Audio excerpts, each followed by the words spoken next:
Using an Allen key, remove the retaining screw located underneath the door latch roller.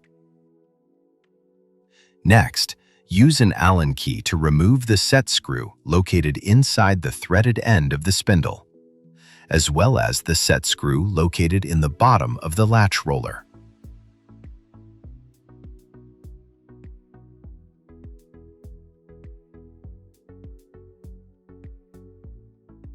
If you need to remove the door handle and spindle assembly, simply unscrew the spindle from the cast iron door.